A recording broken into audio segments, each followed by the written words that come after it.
the famous German general who controlled the north of Africa during the Second World War.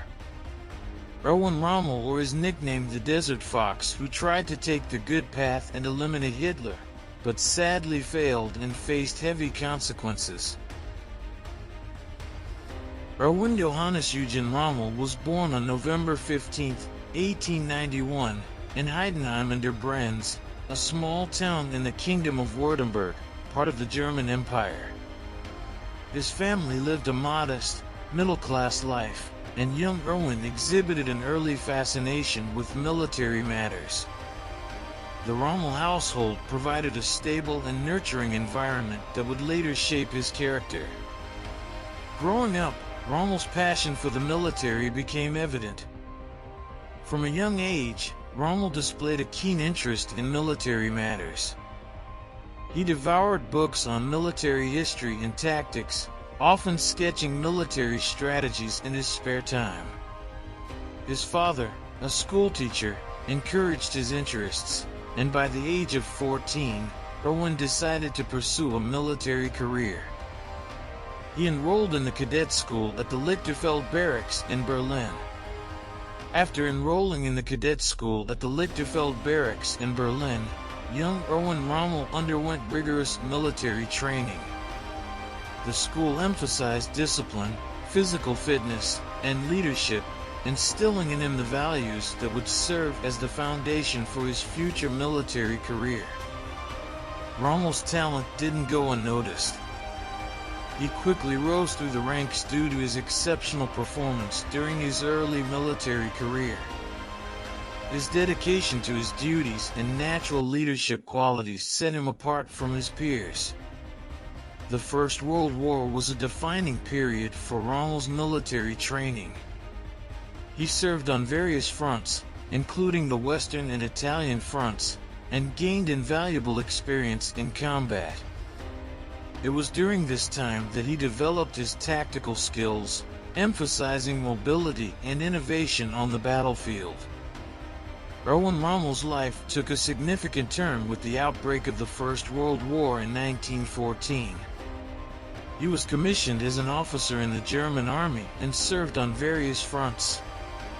It was during this period that he developed the tactical acumen and boldness that would later make him famous.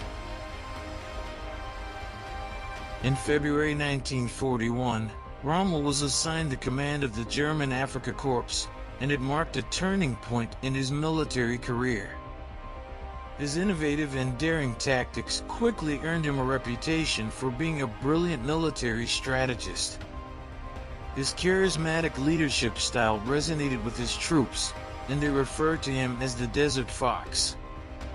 Rommel's approach in North Africa was characterized by blitzkrieg tactics, emphasizing speed and surprise. He led his forces in a series of lightning-fast desert campaigns. He skillfully used tanks, mechanized infantry, and artillery to create fluid and flexible battlefields. His ability to exploit weaknesses in the enemy's positions and strike at the right moment gave him a significant advantage. The Desert Fox introduced innovative tactics to the battlefield, such as the use of armored reconnaissance units, which scouted ahead to gather critical intelligence and disrupt enemy positions. Rommel's grasp of combined arms warfare, integrating infantry, artillery, and armored units, set new standards for military strategy. Rommel's blitzkrieg campaigns often pitted his forces against superior numbers. Despite the odds, his bold and daring attacks left his adversaries, including the British and Commonwealth forces, struggling to keep up with his dynamic battlefield maneuvers. One of the most notable achievements of Rommel's early years in Second World War was the capture of Tobruk in June 1942. By mid-1942, the North African theater of the Second World War was in the midst of a seesaw battle between the Axis powers, led by Rommel's German and Italian forces, and the British Commonwealth. Tobruk, a heavily fortified port city in Libya, became a crucial strategic point for both sides. Rommel's reputation for audacious maneuvers and innovative tactics was never more evident than during the capture of Tobruk. He recognized the significance of this port city and devised a bold plan to seize it. Rommel's plan relied on swift and coordinated attacks, with his forces encircling the city and pressuring the defenders from all sides. The siege of Tobruk began on April 10, 1942, and for over 7 months, Rommel's forces relentlessly pressed the defenders. The British and Commonwealth troops held out with incredible determination, but the continuous pressure and lack of supplies took a toll. On June 20, 1942, Tobruk finally fell into German and Italian hands. This success demonstrated his exceptional skill in leading his forces to victory, even in the challenging desert terrain. Despite his remarkable early successes, Rommel eventually faced a formidable adversary in the form of British General Bernard Montgomery. The two commanders clashed at the Battle of El Alamein in late 1942, resulting in a prolonged and bloody stalemate that would shape the course of the North African campaign. By 1944, many high-ranking German officers and officials were increasingly disillusioned with Adolf Hitler's leadership, especially as the tide of the Second World War turned against Germany. They believed that Hitler's policies were leading the nation to ruin and sought to remove him from power. Erwin Rommel, known for his reputation as a war hero and his popularity with the German people, was approached by members of the anti-Hitler resistance. They hoped to use his influence to rally support for the removal of Hitler. Rommel was sympathetic to their cause, as he too had grown critical of Hitler's leadership.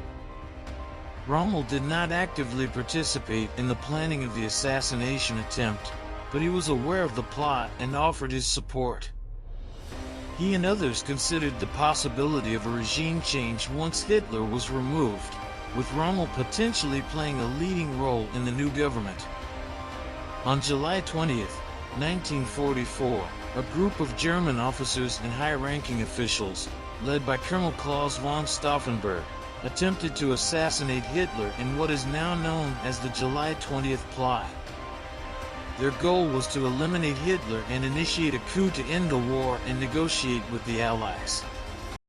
The attempt to assassinate Hitler failed, and the conspirators were swiftly rounded up. Rommel, by then critically injured from an Allied strafing attack, had become indirectly connected to the plot. While he was not directly involved in its planning, he was sympathetic to the conspirators' cause. Rommel's growing disillusionment with Hitler's leadership and his concerns for the future of Germany led him to be considered a potential supporter of the coup. He was given the choice to take his own life. To avoid a public trial and potential reprisals against his family, he chose to end his own life. On October 14, 1944, he ingested a cyanide capsule, ending his life and avoiding a public trial. Despite the controversy and complexities surrounding Rommel's career and the circumstances of his death, his legacy endures. He is remembered not only for his military prowess but also for his sense of honor and commitment to his troops. Rommel was a brilliant tactician, and his strategies in North Africa continue to be studied in military academies worldwide. Rommel's legacy is entwined with the broader discussion of the clean Wehrmacht myth, which implies that the German military during the Second World War was free from involvement in Nazi war crimes.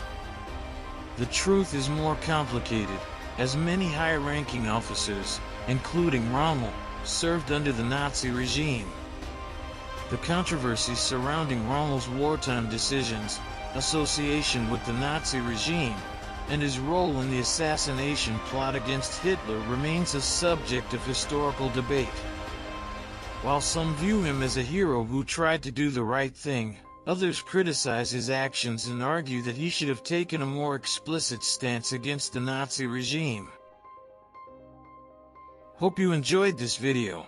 Comment what you think about him, and who would you like to see next. Until then, subscribe so you don't miss out the next one.